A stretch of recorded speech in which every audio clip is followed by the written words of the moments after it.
بسم الله الرحمن الرحيم الحمد لله رب العالمين وأفضل الصلاة وأتم التسليم على سيدنا ومولانا محمد الصادق الأمين وعلى آله وصحبه ومن استنى بسنته إلى يوم الدين وبعد.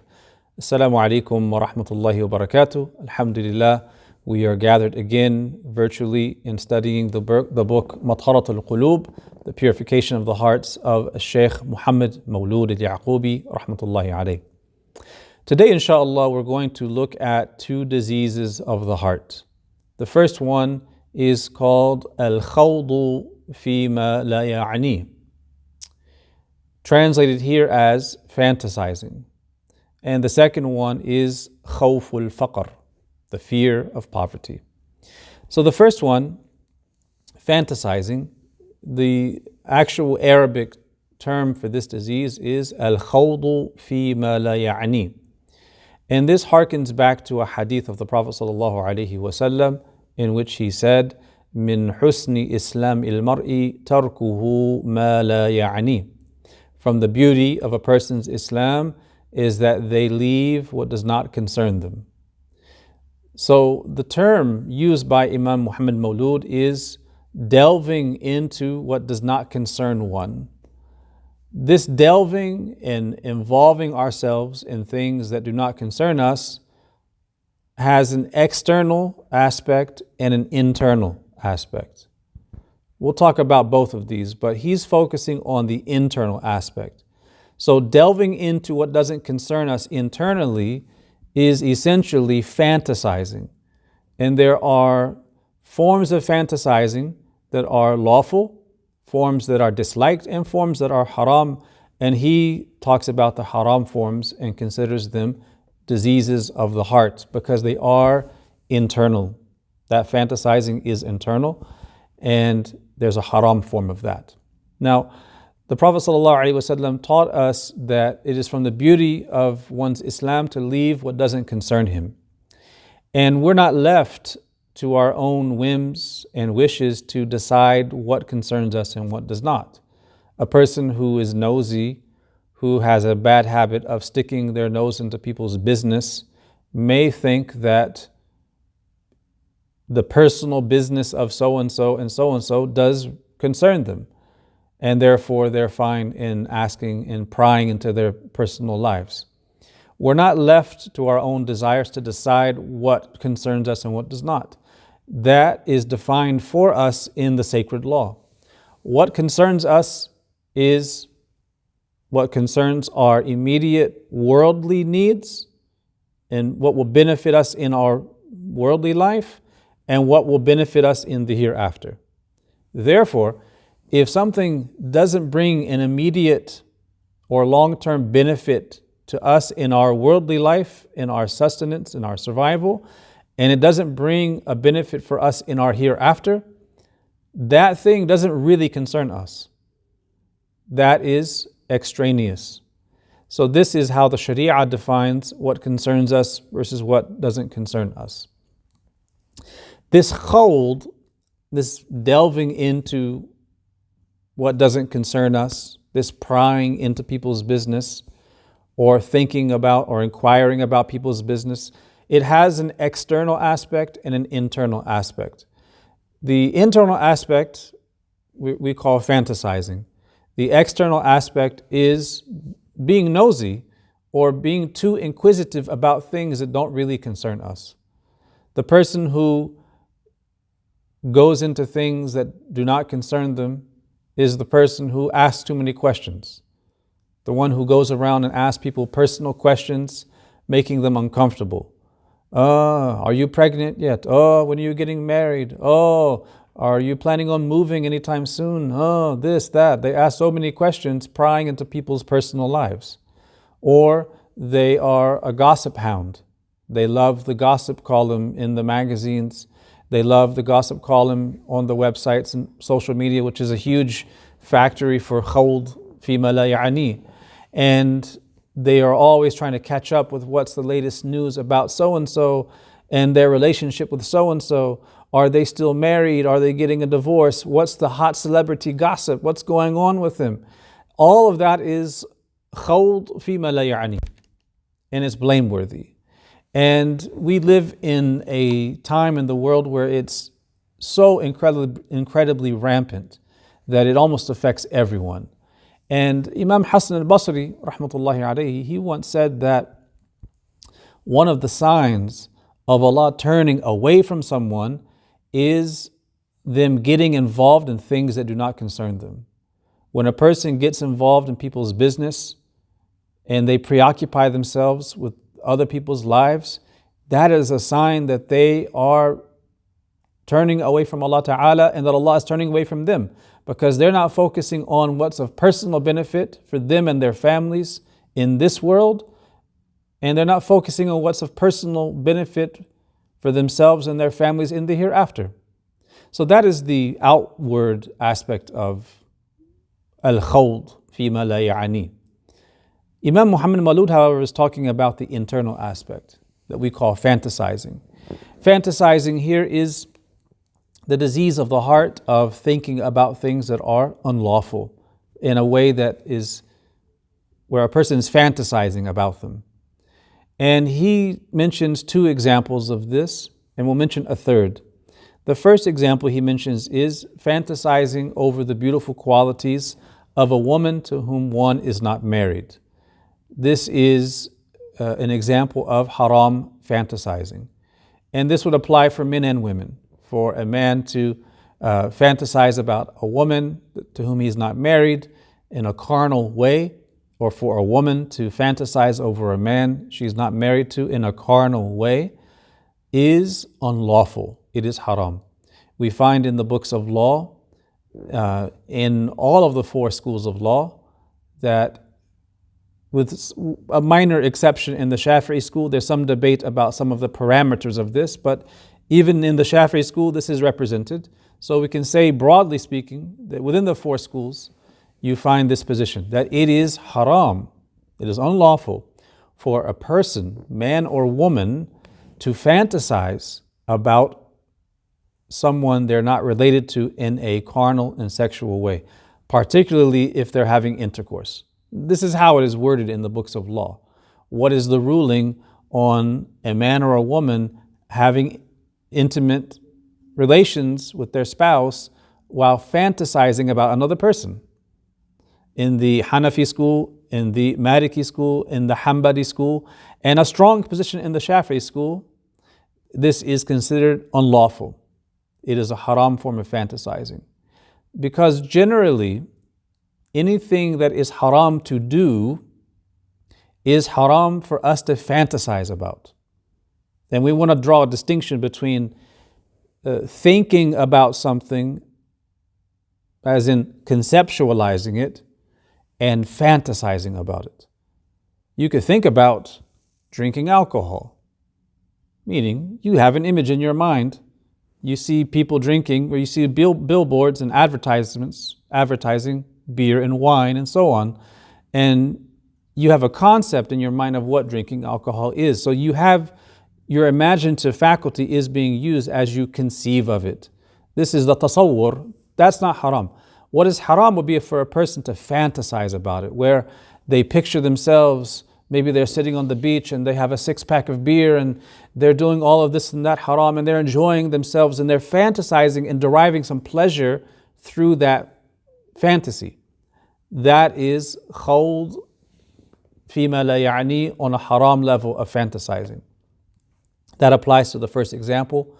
It also applies to the second example that he mentions, which is dwelling on the faults of Muslims even in their absence, to think about all the bad aspects of this person, yani, to backbite the person internally. You're not backbiting them with your tongue, but you're backbiting them in your mind by contemplating and reflecting on all their bad faults, going through them in your mind. That's different from observing faults and registering them in your memory and using that to guide your interactions with that person. Maybe you've observed some bad behavior and you've observed some qualities in a person that you've registered in your mind, you remember them, and you use that to inform your interaction with that person. Now you won't go into business with them, for instance, or you now know they're not good marriage material. That's fine.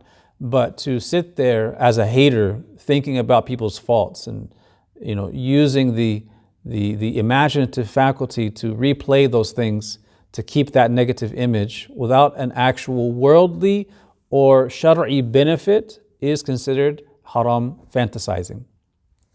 There is a third example that he doesn't mention here, but it's mentioned by other scholars, a kind of fantasizing that is haram, and that is contemplating and reflecting deeply on the ineffable essence of Allah subhanahu wa ta'ala. This is prohibited by the Prophet sallallahu alaihi wasallam in the hadith. He said, تَفَكَّرُوا فِي آلَاءِ اللَّهِ. He said, you must think deeply and ponder upon the bounties and blessings of Allah, and لا تفكروا في ذات الله. Do not think deeply and ponder on the ineffable essence and nature of Allah subhanahu wa ta'ala, because that will lead a person to anthropomorphism, that will lead a person to an absolute state of bewilderment where they fall into resembling Allah ta'ala to creation or denying Allah subhanahu wa ta'ala. This is unlawful. We are asked as believers to reflect on Allah's signs. We are asked to reflect on the blessings He gives us. And we are asked to understand the names and attributes and to see the effects of the names and attributes as they unfold in our lives and all around us. For instance, if you are observing nature and things around you, and you reflect on that as a manifestation of the power of Al-Khaliq, the Creator, that is a beneficial reflection. That's not haram. Or if you have provision, food, sustenance, and you reflect on that sustenance and connect it with the divine name Ar-Razaq, the provider, that's permissible, that's praiseworthy. But to contemplate the essence, Al-Dhat Al-Aliyah, this is unlawful because no one has access to that. It is beyond the ken and domain of human beings. وَلَا يُحِيطُونَ بِشَيْءٍ مِّنْ عِلْمِهِ. And no one has access to the حقيقة الذات وكنه الذات, the ineffable essence of the divine. As the ulama of the past would say, عَدَمُ الْإِدْرَاكِ إِدْرَاكِ. Your acknowledgement that you are unable to have that level of understanding is the deepest understanding of Allah subhanahu wa ta'ala. So fantasizing or thinking about that is also unlawful.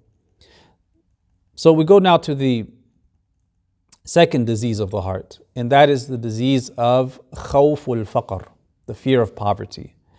Imam Muhammad Maulud says in these three couplets, fear of poverty originates in having a bad opinion of Allah the Exalted, and its cure is in having a good opinion, and knowing that what Allah possesses is never diminished in the least, and that what has been apportioned to you will reach you inevitably.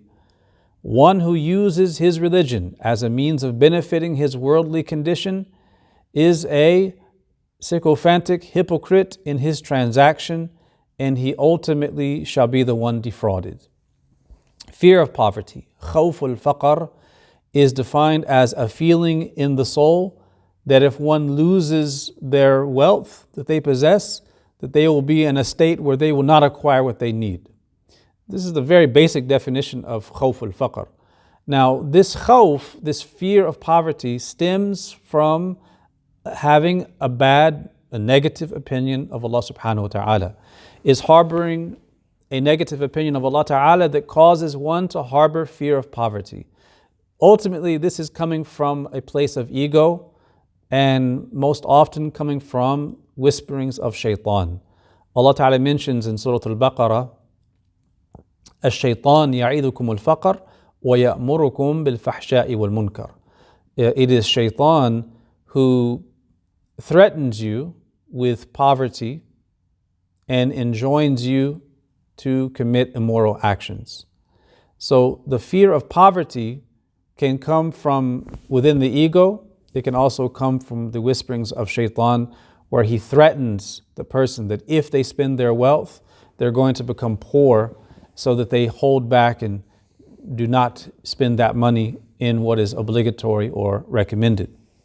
Now, the ulama mentioned that fear of poverty stems from craving, tama', having covetousness and craving after the stuff of the world. The more that we crave to amass and have more and more, the more we'll fear losing what we have. This is the position of some of the ulama. They say that that fear of poverty is coming from that place, the disease of tama'. Others say that it comes from طول الأمل, which is to have prolonged and lengthy hopes of living a long time, where a person procrastinates doing the work for the hereafter, and they think they're going to live for a long time.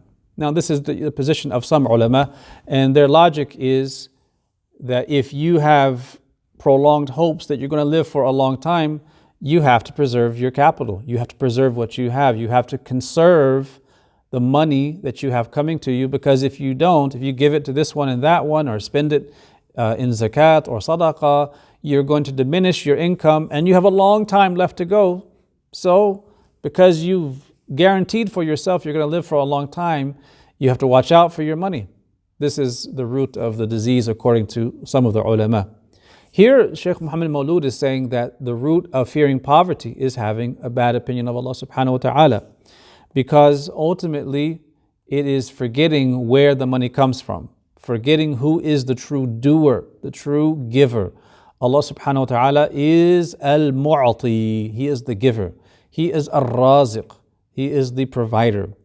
So he says it's coming from a bad opinion of Allah ta'ala. Others say it comes from craving. Others say it comes from having lengthy hopes of living for a very long time. And none of these are intrinsically incorrect. They're different perspectives. A person may fear poverty due to one or the other dominating over them. So there's different etiologies for these diseases. Now, as we talk about fear of poverty, we want to be very careful to distinguish between the fear of poverty as a passing thought arising within the self, and fear of poverty as a whispering that comes from shaitan that we repel, versus fear of poverty that takes root in our soul. It is very important, and we talked about this the other day, about distinguishing between what is really ours, the state of our hearts, and what is a passing thought, al-khawatir. And in fact, later on in the book, after the diseases of the heart, Imam Muhammad Maulud talks about the khawatir. The khawatir are those passing thoughts, those things that come into your mind and leave as quickly as they come. If a person has fear of poverty during a fundraiser, for instance, as we have an online fundraiser going on right now for supporting the masjid and the programming and the services of the masjid of here at MCCGP. If a person is in this uncertain time worried about poverty, as they're cutting that check or about to type in their credit card information and or donate to PayPal, if in that moment the thought of poverty crosses their mind, the feeling of some fear of poverty crosses their mind, but they overcome it and they submit pay or they give whatever they give, that is just a passing thought. That was either a whispering of shaitan, and we're in Ramadan, so according to the hadith, the shayateen are locked up. It could be a passing thought that's lingering in the nafs. But if it's a passing thought that comes and goes and we overcome it, that's not fear of poverty. The fear of poverty is a state of the heart that motivates one's actions, that causes them to give less or not give at all, or to withhold what is the right of Allah subhanahu wa ta'ala and the right of the poor. So the shaitanic suggestion or the passing thought doesn't mean that we have actual fear of poverty. So we shouldn't over-identify with those passing thoughts. We have to look at what is settled in our heart that we continue to find as we give the state of fear. If it's constantly there, if it's motivating our actions, then that would be a fear of poverty that we have to watch out for. That's a real fear of poverty. So Sheikh Muhammad Maulud, in identifying the root cause as having a bad opinion of Allah, he identifies the cure by saying it is in having husn al-dhann billah, having a good opinion of Allah subhanahu wa ta'ala.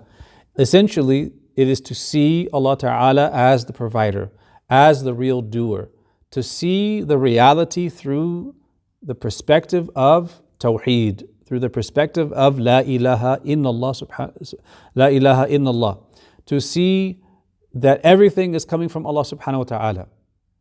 That is the primary cure for fear of poverty. The second cure for fear of poverty, that he doesn't mention, but it's implicit, is cultivating taqwa of Allah subhanahu wa ta'ala. Because when a person cultivates mindfulness and consciousness of Allah ta'ala in their interactions with others, in their interactions with their Lord, in what they say and what they do, in their internal condition, when they exercise taqwa, especially in moments of temptation, then Allah subhanahu wa ta'ala promises a way out for that person. Allah ta'ala mentions in Surah Al-Talaq, وَمَنْ يَتَّقِ اللَّهَ يَجْعَلْ لَهُ مَخْرَجًا وَيَرْزُقْهُ مِنْ حَيْثُ لَا يَحْتَسِبُ وَمَنْ يَتَوَكَّلْ عَلَى اللَّهِ فَهُوَ حَسْبُهُ. He says, whosoever has taqwa of Allah, He will make a way out for that person. وَيَرْزُقْهُ مِنْ حَيْثُ لَا يَحْتَسِبُ, and will provide for him from whence he least expected. And whosoever has trust in Allah, He will suffice him. So the key here is in cultivating taqwa, we will witness that makhraj, we'll witness that way out and see experientially in our life what we profess to believe in, that Allah Ta'ala is the provider and that all good comes from Him, and all our wealth and all the rizq that we have, all sustenance comes from Him subhanahu wa ta'ala. So seeing that directly through exercising taqwa, having that way out provided, and being provided for when we least expected it, that is cultivated, or that is witnessed through cultivating taqwa. And that becomes a bulwark or a defense against the fear of poverty. Because how are you going to fear poverty when you exercise taqwa and you see in your life the rescue from the divine, and you see the provision coming to you from whence you least expected? Another treatment that he mentions is the realization that fear of poverty does not really serve the person at all. It only hurts them. It's only to their detriment. Well, now, talking about fear of poverty, we're talking about wealth. We're talking about giving or not giving. And it's a sensitive issue, especially in times of uncertainty, of economic uncertainty like today. So we do want to be careful here and distinguish between fear of poverty as a spiritual disease that makes one greedy and covetous and preoccupied with amassing the stuff of the world, and what creates a scarcity mindset, and the actual anxiety that a person may feel when they are facing economic insecurity or economic financial uncertainty. Now, if that anxiety causes one to turn to Allah Ta'ala and seek His help, and to get after it in finding avenues of halal income, and it causes them to strive in the halal and seek Allah's help and use the means, combining between dua and expressing one's poverty and need to Allah Ta'ala while using the means, the fear of poverty there is a natural fear that spurs one to do what they need to do to survive. That is not the same thing as fear of poverty where a person is withholding their wealth, or they're feeling distrustful of Allah Ta'ala, that if they don't have a certain amount of money, then they're going to be destroyed. Allah is going to neglect them and leave them alone to their own devices. they go through this internal dialogue where they're listening to the shaitan and the lower impulses of the ego. We want to be careful to distinguish between the natural survival instinct that kicks in if we are in moments of scarcity and the fear of poverty that is a spiritual disease. Now, Imam Muhammad Maulud, towards the end of this section, he links the fear of poverty to another blameworthy quality called mudahana. Now, mudahana, you look at the Arabic word, it comes from the root letters of dal, ha, and nun. And from that you have dahan or duhan, the meaning of oil. So the literal meaning of mudahana in Arabic would be lubricity. No one uses that word in English, I don't think, but it's there in the dictionary. Lubricity. And what mudahana is sacrificing one's deen for enhancing their worldly position. Here it's translated as being a sycophantic hypocrite. The sycophant is a big old English word. No one really uses it that much anymore. It is the person who sacrifices their deen for worldly benefit. It is the person who sacrifices their principles for worldly gain. And the mudahin is the person who sits with people who are corrupt, who sits with sinful people, who sits with people who are doing haram, and goes along with it and shows pleasure with what they're doing, doesn't speak out about it, or even show discomfort.